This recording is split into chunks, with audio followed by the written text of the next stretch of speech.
Hey, bro. You ever thought of just human experimentation?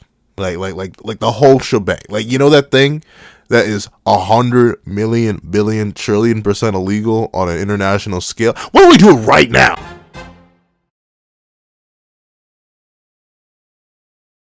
Thank you to our $5 patrons, Strawbones, Redwolf4765, Midnight Gemlord, and Artgoon555. Now, before we get into this breakdown / review of Chapter 200, the big 200 of Jujutsu Kaisen, please do me a favor and leave your own thoughts on the chapter in the comment section down below. Leave a like and subscribe if you haven't already. Also, make sure you hit that little notification bell so you miss out on any videos that come to the channel. Also, I do have a Patreon down below. You can support for as low as $1 a month to get things like exclusive videos, early content, and more. Some of those exclusive videos including the live reaction to this very chapter. Now, let's not waste any more time and hop into last week's poll. So, last week, I ended up asking y'all a question of the games, if you will. Gotta get to the games. I've watched too much. I've consumed too much Kingdom Hearts. Is that technically a Disney reference? I feel like it's a Kingdom Hearts reference, because I haven't watched Hercules in so long, but darn have I watched Kingdom Hearts 2. But regardless, with that being said, I wanted to know, with us being back to plot now, you know, everyone's been complaining, there's no plot in the Culling games suck. What did y'all think about us being back to plot? No, with us being back to plot, what did you guys think of the stage 1 of the Culling games? Because obviously, we're done with stage 1 now. We're back to plot. Things are happening. And honestly, with the 5 different options I gave you, I wanted y'all to rank it from 1 to 10. I am impressed. Because with an overwhelming, relative to its contemporaries, but overwhelming 56% of the vote, 9 to 10, the Culling games were insane. Took the top spot, and that's with a 26% lead on its next runner-up too. And honestly, as someone who, you may not have been able to hear it, I love the Culling games 100%. I think the Culling games was so interesting. I actually wanted more of it, mainly because the Culling games did for the future of Jujutsu Kaisen what all of early Jujutsu Kaisen did for Shibuya. Except it was even more interesting because we were getting characters using their abilities to their peak, hitting their limits, going crazy, and I even wanted more. Like, some of the earlier polls were about, like, hey, what if we follow Toto? What if we followed Toge? What if we followed Miwa? Like, honestly, I was definitely interested in more. So I can definitely agree that Culling games are insane. I loved the top tier battles popping off every single week. Then we have the runner-up at 30%, 7 to 8. The battle brawls were great, and I wonder if anyone gets that reference. The battle brawls. I mean, it's not too deep. It's recently revived itself, even though I hate it. I may do that. But regardless, yep, I can definitely see the 7 to 8 here too. Obviously, as great as the Culling games are as a whole, 100% now that they're out, or at least the stage 1 of them, it was a bit of a pain. You know, have to wait a week in between everything. Like, even I will admit, I know for a fact my commentary on the Hikari and Kashimo fight will be different than what it would have been if I had actually had the time to review it each week. Now that I have the whole thing out, I have the whole shebang. Once those reviews finally drop, yes, I've already drawn everything for them. I just need to sit down and find the time to record them. I know they'll hit different, 100%. So I can definitely see why this was a 7 to 8 for some of y'all. Then with a runner-up of 5 to 6, good setup for the rest of the plot. This I can also definitely see.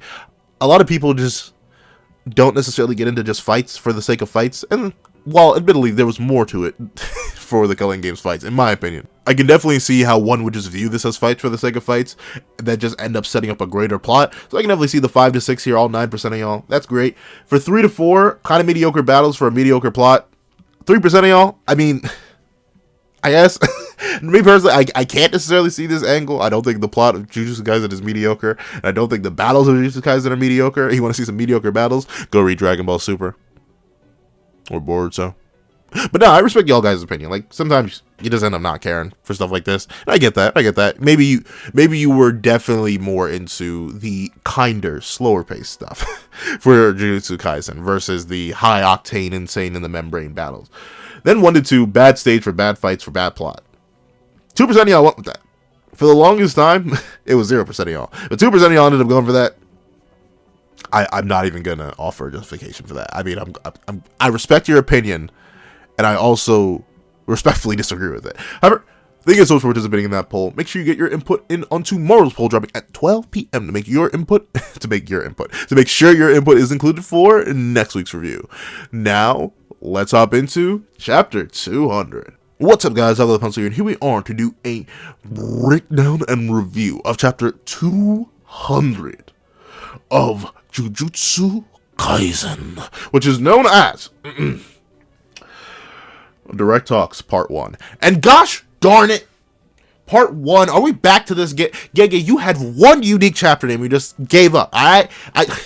Man, someone else, like Gege writes everything else beautifully. Someone get the man some new chapter titles. Just someone, let me do it. You know what I'd call this? I'd call this The Disparaging Talks of War, or something like that. Like something more metal, something more fire, something more heat, denoting the rest of this chapter. However, enough of that, let's hop right to the chapter itself. So we open up, and we do get to see that we're leaving off right where we left off, with Sukuna being like, I'm the disgraced one. And Itadori gets nothing, like he has no time before he's immediately kicked out. Like he goes, huh? And then he's right back into it. And like, Sukuna, you a cruel one, my boy. But I will admit, this is the smartest thing to do, right? Because if Sukuna just didn't let this slide, like say he had just let the two reveal that, hey, even passively, because like they may not have known who the disgraced one was, they would have had to ask. But with that being the case, with them now knowing, they know verbatim, if they say that Itadori has Sukuna right this instant without any bargaining, no context, no nothing, Itadori's a goner. Like hands down, Itadori, he's sold.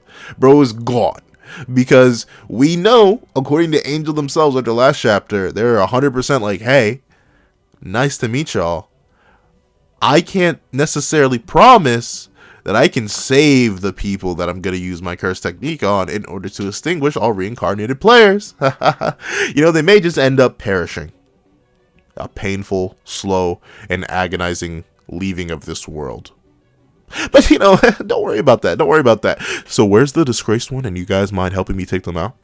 So obviously, Itadori revealing this, even accidentally, could have been like, oh, so you're the disgraced one. Wait, no, it's the guy. It's like, we don't know how powerful Hana / the angel really is. I don't want to call them physically weak because Hana was struggling to carry Megami. Like, she was flying very low to the ground. But she had him in one hand. Megami's he's probably not too heavy, but he still is a teenager. So carrying a teenager above the ground is still an impressive strength feat. But still, compared to, essentially, there's so little information on Hana that it's not worth the risk. Especially since I don't know Takaba's curse technique. Like, hypothetically, in the presence of Takaba, maybe the angel could just separate people. Because I don't think Takaba's curse technique would find, you know, the end of a life funny. Which is ironic. Like, maybe they could use it just fine on... But then again, who knows? That may be worse. Like, if Sukuna just gets let out, and it's like, oh, you know, I was planning to use Megami for this, but shoot, I got a separate body. See y'all, deuces, and then he just ran.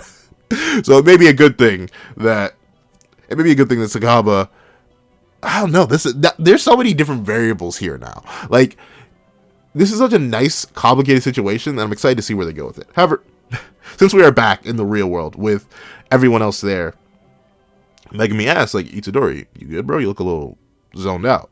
And Itadori realizes something. Like, he goes through the exact realization that we all had. Like, oh, wait a second. If Sukuna's the disgraced one, and Angel's goal is to slaughter the disgraced one, and we know their technique is a fully capable of letting them slaughter disgraced one, and I'm the disgraced one, this could be bad. And we see everyone's looking at him. And notably, I know this is probably just because she's in a far background shot, but I love that Hana has no eyes there. Like, she's hunched, she looks ominous there in the background. Meanwhile, Megami and Takaba kind of look... Especially Takaba, he just looks so funny in his comedian suit. But, like, they just look at him like, yeah, what's wrong? Meanwhile, Angel's like, yes, mortal, what is wrong? Oddly haunting. But we do get to see... And Itadori is no fool. And he says, I don't feel well. Hana, you mind if I lie down on the sofa? And Hana's like, yeah, sure, whatever, I don't mind. And we see that Takaba's like, oh no, is your stomach hurt? Did I grab some old stuff? And Itadori is... I love what Itadori does here, right? Because he takes the couch, and notably Hana's staring directly at Megami. Like, she's even letting out a musical note. Like, she is so happy to be so close to Megami. And I'm literally just looking at it. I'm looking at it harder than I looked at in the live reaction. She is straight staring at Brody. But regardless, we get to see that Itadori throws his hands up from the couch. And notably, just due to how the line of sights work, Takaba is staring at Itadori, and so is Megami.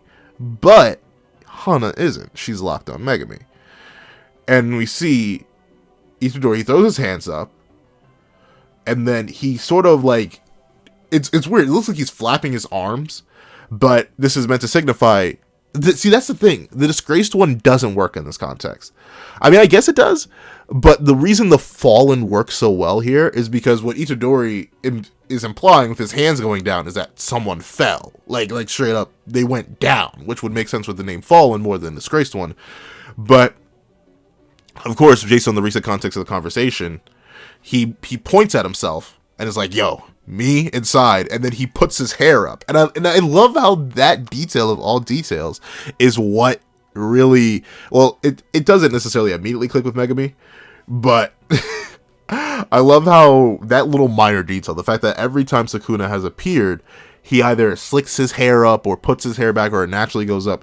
I love that, how that detail is one of the most pivotal things in making Megami realize, wait a minute. Oh no. Though we do get to see Megami's like, he doesn't immediately understand. And it leads to this amazing moment where Megami, the big brainer of the group really, is like, interesting. I don't get it. What in the world is he trying to say? He moved there so he doesn't want Kurusu to know. And obviously since he put the hand to the chin, Kurusu was like, beloved, what are you thinking of? And then Megami immediately thinks like Kurusu or and I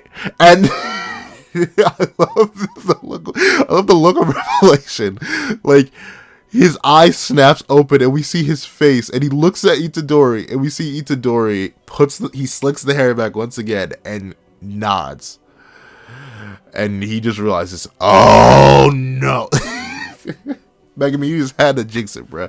Because we see that Megami's like, ugh, we need Angel's help to undo Gojo Sensei's seal, and the condition is slaughtering the player known as the Disgraced One. But that's Sukuna. That means Angel's target is Itadori.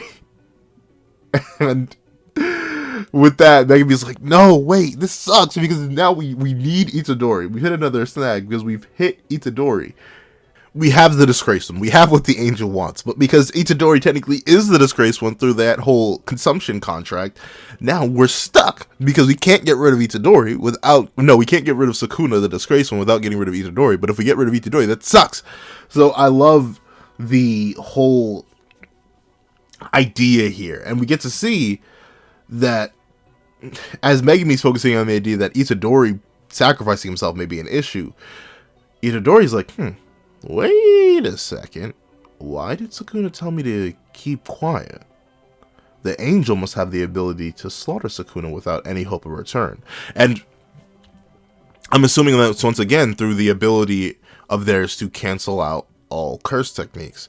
Their ability to cease the reincarnation of players would likely just annihilate Sukuna. 100%. So, with that being the case, Sukuna is obviously afraid. And even if this is only 15 fingers... Like, let's just say this is just 15 fingers of Sukuna. Sukuna's never going to be as powerful, even if he reincarnates to the 5 fingers. Like, he gets bullied. 5 fingers Sukuna gets bullied by a lot of characters that we have existing now. So, obviously, he'd be worried about losing a majority of his power, which is now stored within Itadori. Interesting. It's cool to see Sukuna finally have, like, worry, fear, a little bit of it, because that's the only reason. That's literally the only reason he would even do this, because he's worried for his own safety here, and I like that. And we do get to see that Itadori is thinking back. Oh wait, no. Megami is thinking back to a conversation he had with Sukuna, and Sukuna said he doesn't have the guts to end his own life. I'm sure of it. And interestingly enough, we get to see what Itadori's thinking. He's like, is he still underestimating me? Has he forgotten that I already died once? True. We've gathered points. Fushiguro is fine now. I don't know why the older students haven't added a rule yet, but when this is over, I'm gonna die. And you see these two brothers from other mothers. They have completely different perspectives on this. Like, Megami is sweating and he's frowning. Meanwhile, Itadori is frowning, but it's a like locked look of determination. Like, he is ready and willing to get himself up out of here for the sake of the greater good and to get Gojo back. And with that, we see that Itadori is literally just rationalizing in his head, like, this is kind of a net positive. I'm gonna die anyway. And then over half of Sukuna's fingers are gonna disappear. And then Gojo Sensei will return, and we're all good. No problem. And we see that Megami knows 100%, like beyond a shadow of a doubt, that Itadori is more than willing to get rid of himself. Like 100% willing to get himself up out of here. And it's very, very interesting, right? Because we flash back all the way back to the beginning of the series. Megami was ready to slaughter Itadori. He's like, you are now a special grade weapon. Like, I need to defeat you. But because of all that these two have been through, all that they've gone through together, and all that they've experienced together, now, instead of Itadori being afraid to die, it's him ready to, and it's Megami being afraid of letting his friend go. I love it. I love the twist. I love the flip. I love the pancake flip. Like, it's wonderful. It's gorgeous. I love it.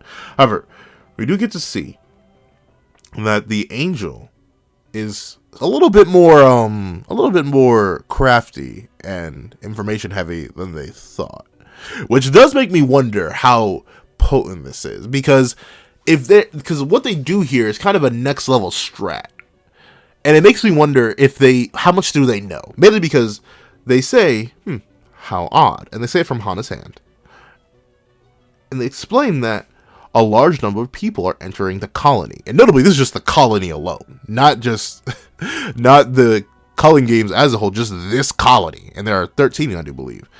And we get to see that Megami's like, wait a minute, how can you tell? And Hana's like, oh, no, not me, the Kogane. And we see that. I love the angels Kogane. I don't know, it seems so funny. But we get to see that apparently with this, the angel managed to use the Kogane to display the number of players from 10 minutes ago. And from 10 minutes ago alone, 807 people have arrived. Now, one, that's concerning because that's 807 people. I wonder why they could be suddenly showing up here in mass. But two, the more interesting thing here, the one that's catching me off guard, is that Angel knows how to use Kogane, at least, as well as possibly, hypothetically, not Hikari, I was going to say Hikari did, as well as Kashimo did, where Kashimo literally just asked, hey, is that thing a player? And then Kogane was like, yeah, sure. And then Kashimo went on a rampage. But with that being the case, it makes me wonder, does the angel already know that Sukuna's there? Because, well, no, does the angel know that the disgraced one is actually Sukuna? Because if so, all the angel needs to do is say, hey, what colony is Sukuna in? And then Kogane will be like, oh, I can do you one better. Sukuna is right there. Like, if they're, because notably, it's not even like Angel was using, like, the Kogane wasn't even here. It popped into existence. I'm not sure how it was sensing people. Like it said, like, the angel says, no, it's not me, it's Kogane. So, like, at first, I thought maybe just the angel's, like, cursed energy senses were going off the charts, and it was like saying, whoa, there's a lot of people entering. But no, the Kogane notified it. But the Kogane wasn't even out. It wasn't even in use at this point. So how did it get the notification from the Kogane that so many people were entering? I don't know. I just think it has a high mastery over the Kogane. So it may already know where Sukuna is and what Sukuna is, but it can't do anything about it. The reason I think it needs, and that kind of does make sense, though, because you got to think, it's asking for help. If it should know that Sukuna is an incarnated player. Like, as simple as that. If its goal is to get rid of Sukuna, it should know that Sukuna is incarnated. And if so, with Sukuna being incarnated, it should also, on top of that, use On top of that, it should know how to use Kogane to search up for Sukuna, now that the ability to gather information has been added, and we know when rules like that are added, you can just Google search them with the Kogane, because Kogane notifies you. Like, it will tell you, hey, new rules been added, you can look for players' information. So, with that being the case, and we know for a fact Itadori is registered under Sukuna. Like, his Kogane popped up before he even entered the game, because Sukuna was pre-registered. Bro got the battle pass early. So that makes me wonder, what's Angel's endgame here? Like, maybe they aren't strong enough to just take Sukuna out. But then why would Sukuna be so cautious? I don't know. There's so much up in the air right now about Sukuna and Angel's relationship. I'm very excited to see where it goes.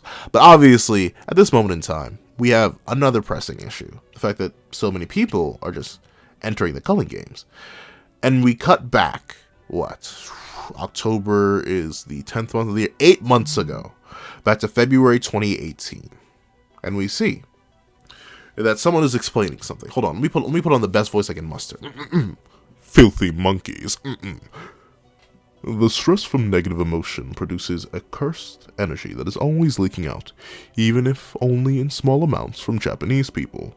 When it builds up, it creates a kind of specter or monster called a cursed spirit.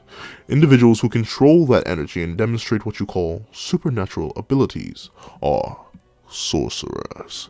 And we see the snitch himself, Kenjaku. I can't say I ever trusted you, but still, this already puts into perspective what the heck he was doing in China. Bro was snitching. He wasn't even dry snitching. He was wet snitching. Bro was there himself. He really was there himself.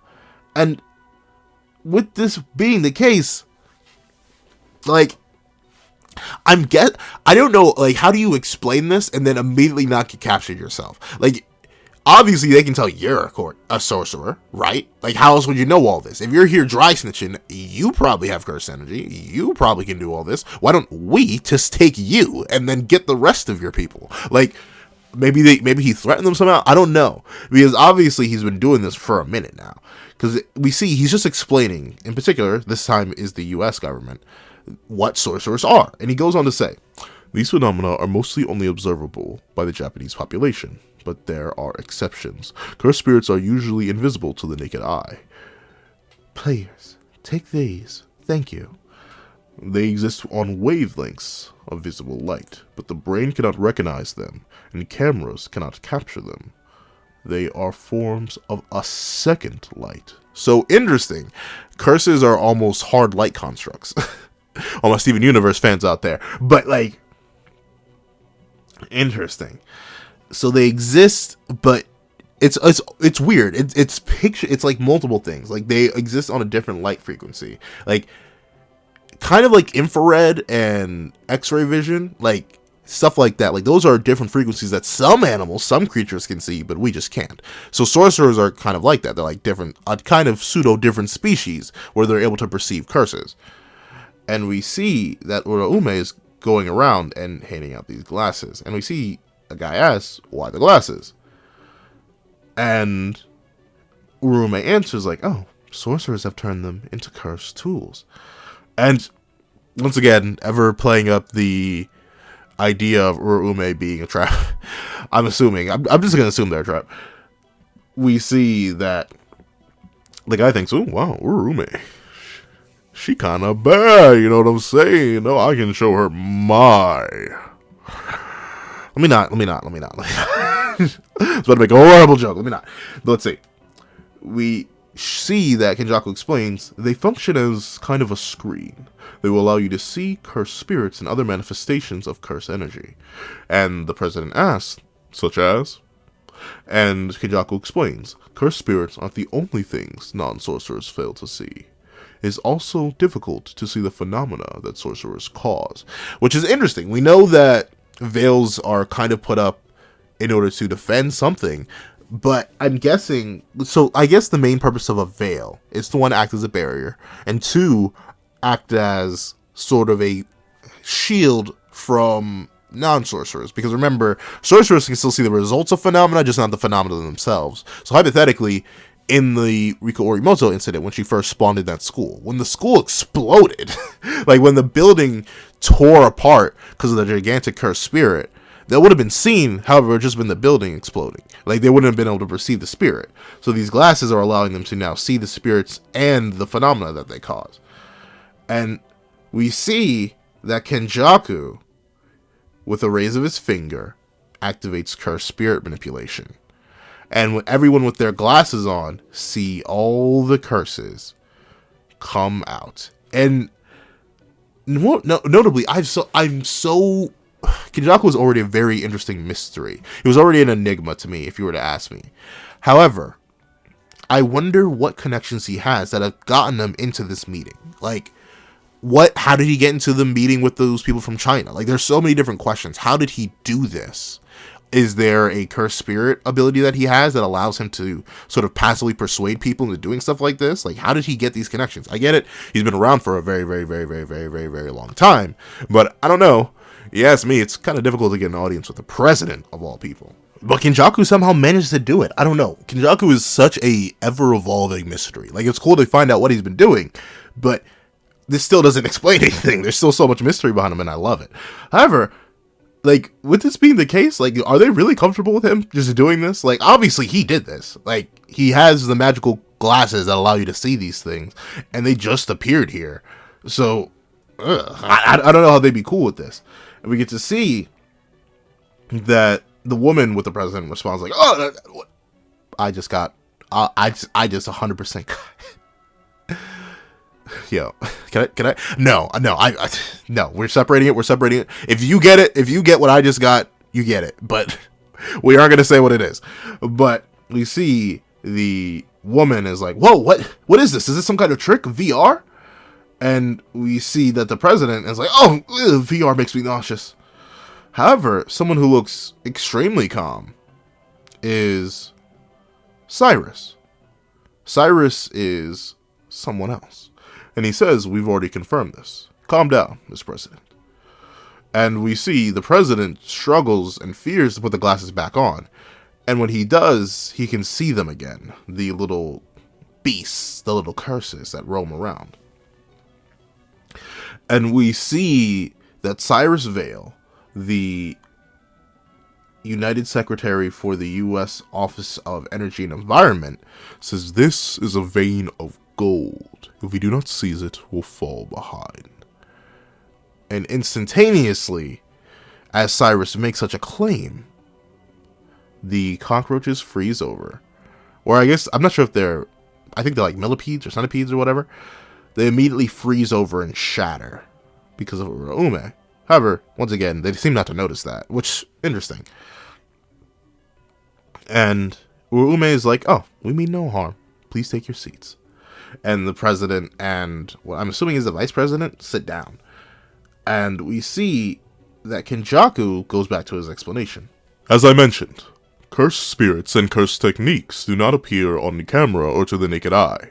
What I'm about to show you are images filmed with technology that captures a puppet site, controlled by a sorcerer using a technique called puppet manipulation. Mekamaru, gosh, all because you wanted to... Like, Brody, what? Guess what? You ruined Japan. Gosh darn it, Mekamaru. Gosh darn it. How could you, bruh? How could you? But that's crazy. I never thought about that because we were told that from the beginning, but we never questioned how Mekamaru's site worked and whether or not it was being recorded at all. So now Kenjaku has access to all this footage. And we get to see the president and the vice president, assumingly. They sit down and they watch.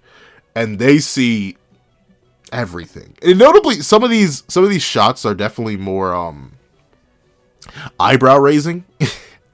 Like, I'm assuming Todo is from the Goodwill event, right? Like, you can get something from there. But when was Mekamaru anywhere near that? Did Mekamaru just have a camera floating around looking at that? When did he ever see Nanabe fighting? Like, is that from the like, I'm not, because this can't be Shibuya. Hold on, I need to look at something. So I just quickly ran through everything. But I couldn't find, like, I just went to the wiki and I couldn't find when the Kyoto Goodwill arc took place. But this all has to be from there. So, I mean, like, but I guess all these events can have happened before the time, because none of these can be from Shibuya, because this takes place. Do the math. 8 months before Shibuya, I do believe, because October is the 10th month. Shibuya took place October 31st, I think.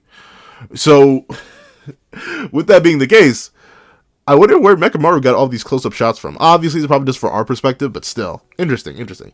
And I wonder, like, obviously, Gege redrew all of these, and I'll admit, I really like the extra detail on Todo. I think Nanami looks great. Even Gojo looks fantastic. I don't know, this Sukuna, though, it doesn't look like it's from Gege's art style. I'm not sure why, but the Sukuna drawing he has just seems out of Gege's wheelhouse. Not that Gege couldn't draw it like that. It's just that it doesn't necessarily seem Gege's art style. However, it still is interesting to see. And notably, we see Cyrus Vale. He's watching with silent intrigue. However, I mean, I guess you can't necessarily develop them and make them super smart, super interesting characters. But we get to see the president and the vice president, after just having the life scared out of them by these curses, and now seeing these literal deities, as far as they're concerned, perform literal magic. They're like, hardy, har. It was like something out of a movie. Too bad this is an IMAX. Har. Like, I don't know. If I saw footage of something like this,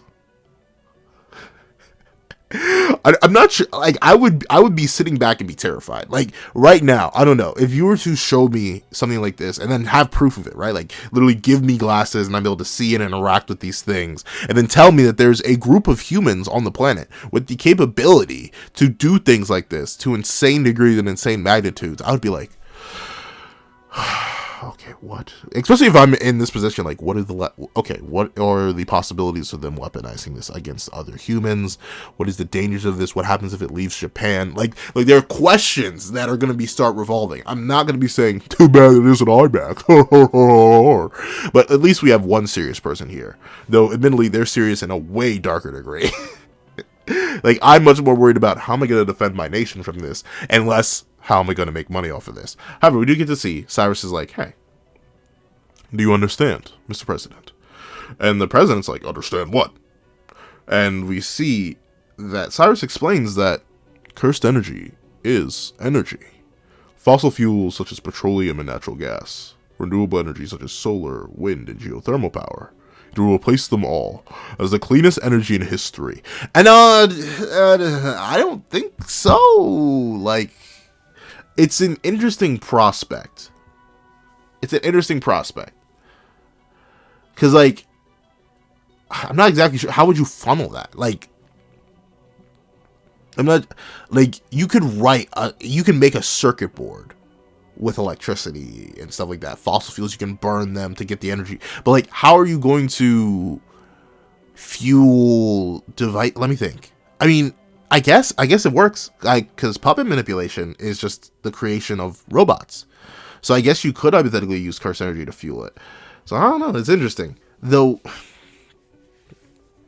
Like, I think solar and geothermal and stuff like that still would be clean. Nuclear energy, like, that's much more massive and a lot easier to produce. And we see that Cyrus even specifically points out Gojo, and he's like, hey, consider that guy with white hair. He alone could power a whole nation. And ironically enough, I guess Kenjaku didn't explain anything, but realistically, if Gojo truly were like a Nexus battery, it would definitely slaughter him, and he would probably become brain dead. But he could just power everything. Like, bro would literally never run out of cursed energy as long as the six eyes are still functioning. So, interesting. However, we see that this president is like, yo, nah, this is ridiculous. We can't just invade a foreign sovereign nation and then try to kidnap their people. But Cyrus is like, no, you gotta be, you're fool, Mr. President. This is a ridiculous opportunity to study this resource. We must seize it as soon as possible. And we see that Kenjaku, as they're arguing, says, in November, Tokyo will cease to function. It will become a veritable lawless interzone, while sorcerers engage in a ritual. What will you do, Mr. President? And notably, the president looks on and is like, wait, are you telling me to use my authority to abduct Japanese citizens as research subjects? And yeah, that's what he's saying. And I don't